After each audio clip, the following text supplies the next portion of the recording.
Welcome to official YouTube channel of Mountain View Prep School. Subscribe our channel and press the bell icon for more updates.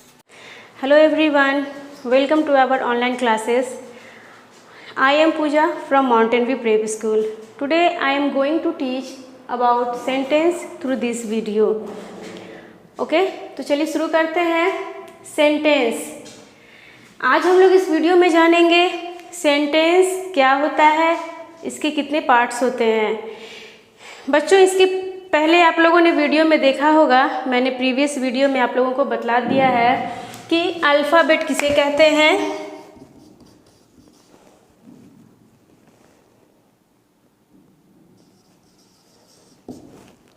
Letter, word, ये आपको 3 topics के बारे में मैंने previous class में ही discuss कर दिया है। आज मैं आप लोगों को बताऊंगी सेंटेंस। सेंटेंस किसे कहते हैं ये डिटेल्स में आज मैं आप लोगों को समझाऊंगी। तो सेंटेंस को हिंदी में वाक्य कहते हैं। वाक्य, ये सुनने में लगता है कि अच्छा वाक्य तो मैंने पहले भी सुना है। बिल्कुल सुना है आपने। वाक्य हम लोग डेली यूज़ करते हैं। इसका सबसे अच्छा एग्जाम्पल अगर आपको दें हम, तो घर, इन्वायरमेंट, या कहें कि हम आसपास किसी से कुछ भी बोलते हैं तो वाक्य के माध्यम से ही बोलते हैं। एक एग्जाम्पल है, आप अपने घर पे हो, घर पे अपने मम्मी पापा सबके साथ हो, रहते हो, अपने फ्रेंड लोग के साथ रहते हो। हम उनसे कुछ बोलते हैं, जैसे मान लीजिए आपने अपनी मम्मी से बोला, मम्मी मुझे खाना चाहिए। मम्मी ने आपकी बात सुन ली, आपकी बात को समझ गई, बोली ठीक है वेट करो मैं लेकर आती हूँ। आप उनकी बात सुने, समझे, थोड़ा वेट किए, मम्मी आई आपको खाना दी, आप खा लिए, ठीक है। उसके बाद क्या हुआ, आप बोले माँ मेरा हो गया मैं जा रहा हूँ खेलने। तो माँ बोली ठीक है जाओ। फिर आप गए, खेले कूदे, वापस आ गए, ठीक है। तो ये जो भी चीज़ें हुई आपके साथ, आपने जो भी बात बोली अपनी माँ से, आपकी माँ ने आपके साथ जो भी बोला, तो ये क्या हुआ, ये जो है आपने अपनी बात को अपनी माँ तक पहुँचाने के लिए, अपनी बात को अपनी माँ को समझाने के लिए अपने वाक्य का ही सहारा लिया। यानी आपने जो बोला वो आपकी माँ समझ गई और आपकी माँ जो बोली वो आप समझ गए। तो ये क्या हो गया कि ये आप सेंटेंस बोले। तो अब देखिए, अगर इसका हम डेफिनेशन देंगे तो क्या होगा कि a sentence is a group of words which gives complete meaning. यानी वाक्य क्या है, वाक्य शब्दों के सार्थक समूह को वाक्य कहते हैं। यानी सेंटेंस जो है वो वर्ड्स का ग्रुप है, यानी वर्ड्स का एक ऐसा अरेंजमेंट्स जो हमें कंप्लीट सेंस देता है। यानी हम जो बोलते हैं उसमें शब्दों को हम इस तरह से अरेंज करके बोलते हैं कि अगला आदमी आराम से उसे समझ जाए, तो उसे ही हम सेंटेंस कहते हैं, ठीक है। सेंटेंस आप यहाँ देखिए एग्जाम्पल से समझाया गया है इसे। Ram plays cricket, you are going to school, ठीक है। फर्स्ट में देखिए क्या बोला जा रहा है, राम प्लेज क्रिकेट, यानी राम क्रिकेट खेलता है। इसे आप देख करके समझ सकते हो, यानी एक सिंपल सा सेंटेंस है। यहाँ पे बताया जा रहा है राम प्लेज क्रिकेट, यानी राम खेलता है। यहाँ पर वर्ड्स का अरेंजमेंट्स इस तरह से किया गया है कि ये आपको एक कंप्लीट सेंस दे रहा है, इसलिए इसे हम सेंटेंस कहेंगे। अगर मान लीजिए यही जो एग्जाम्पल है राम प्लेज क्रिकेट, इसको अगर हम आगे पीछे कर दें, अगर हम इसे लिख दें प्लेज राम क्रिकेट, तो यहाँ भी वर्ड्स का अरेंजमेंट है, लेकिन वर्ड्स का अरेंजमेंट सही वे में नहीं है, तो यहाँ इसका कोई मीनिंग नहीं बनता है और ये मेरा सेंटेंस नहीं कहलाएगा, ठीक है। तो सेंटेंस के लिए क्या जरूरी है कि वर्ड्स जो मेरे पास हैं या जो हम यूज़ करते हैं वर्ड्स, उनका अरेंजमेंट्स इस ढंग से किया जाए कि उनका मीनिंग निकले और वो हमें कंप्लीट मीनिंग दे, तो उसे ही हम सेंटेंस कहेंगे। सेकेंड एग्जाम्पल में भी इसे समझ सकते हैं, you are going to school, यानी तुम स्कूल जा रहे हो। यहाँ पे लिखा हुआ है you are going to school, तुम स्कूल जा रहे हो। ये पढ़ने से बोलने से क्लियर समझ में आ रहा है कि यहाँ कहा जा रहा है कि तुम स्कूल जा रहे हो।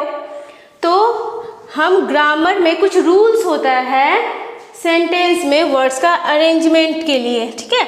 तो ये आप आगे पढ़ोगे, आपको बताया जाएगा कि वर्ड्स का अरेंज करने के लिए क्या रूल्स हैं।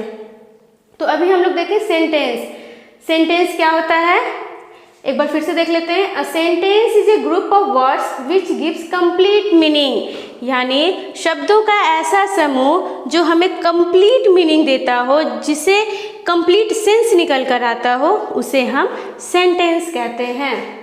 There are two parts of any sentence, यानी हम जो भी सेंटेंस बोलते हैं या लिखते हैं उसके दो पार्ट्स होते हैं, first subject and second predicate. यानी कोई भी सेंटेंस का दो पार्ट होता है, सब्जेक्ट और प्रेडिकेट। सब्जेक्ट क्या होता है ये भी समझ लीजिए। The subject is the doer of the action, यानी किसी भी सेंटेंस में सब्जेक्ट का काम क्या है कि सब्जेक्ट के बारे में बोला जाता है, यानी कि जो बोला जाता है सेंटेंस में, जिसके बारे में बोला जाता है या जो करने वाला होता है उसे सब्जेक्ट कहते हैं। फिर से एक बार सुन लीजिएगा कि किसी भी सेंटेंस का दो पार्ट्स होता है, एक सब्जेक्ट और दूसरा प्रेडिकेट। सब्जेक्ट क्या होता है कि किसी भी सेंटेंस में जिसके बारे में कुछ कहा जाता है या वो खुद करने वाला होता है उसे सब्जेक्ट कहते हैं। और प्रेडिकेट क्या होता है कि सेंटेंस में जो कही जाती है, यानी जो बातें कही जाती है उसे प्रेडिकेट कहते हैं। और दूसरा तरीका भी है प्रेडिकेट समझने का कि सेंटेंस में सब्जेक्ट को छोड़कर जो बच जाता है उसे हम प्रेडिकेट कहते हैं। एग्जाम्पल अब देखिए यहाँ पे, फर्स्ट है राधा वांट्स टू प्ले।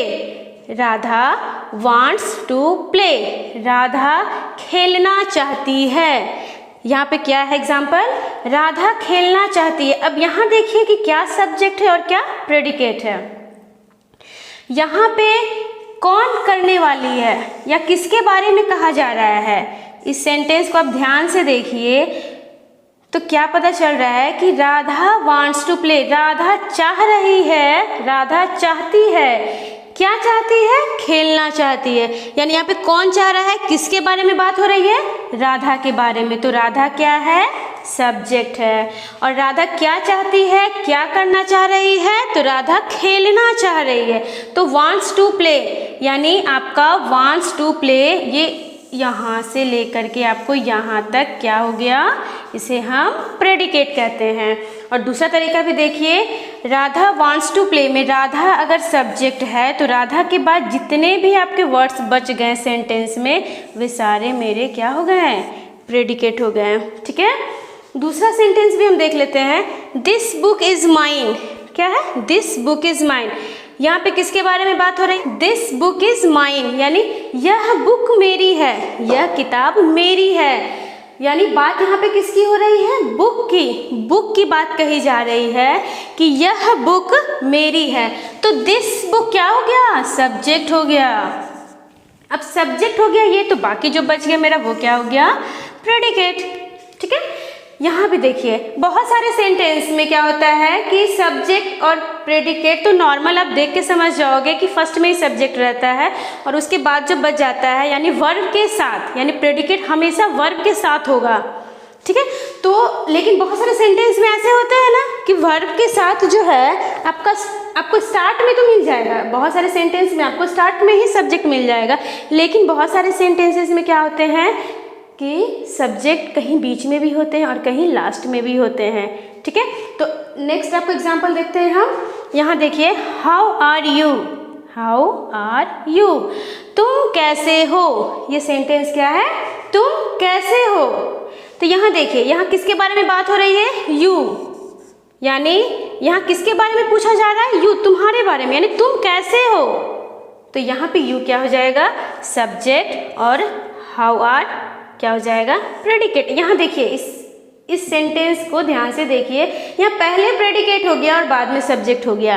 तो जरूरी नहीं है कि सब्जेक्ट आपका पहले ही हो और बाद में प्रेडिकेट हो, ये आपका सेंटेंस डिसाइड करेगा। आप उसे पढ़ करके समझ कर ये डिसाइड कर पाओगे कि पहले सब्जेक्ट है या पहले प्रेडिकेट है, या कौन सा सब्जेक्ट है कौन सा प्रेडिकेट है। बस माइंड इतना रखना है कि जिसके बारे में कहा जाए या जो खुद काम करने वाला हो वो सब्जेक्ट होता है, और जो बच जाते हैं सेंटेंस में, जो बच जाते हैं सब्जेक्ट के बाद उसे हम प्रेडिकेट कहते हैं, या जो बातें कही जाती है सब्जेक्ट के बारे में उसे हम प्रेडिकेट कहते हैं। फोर्थ एग्जाम्पल है आपका आर यू हैप्पी, तुम खुश हो। आर यू हैप्पी, क्या तुम खुश हो।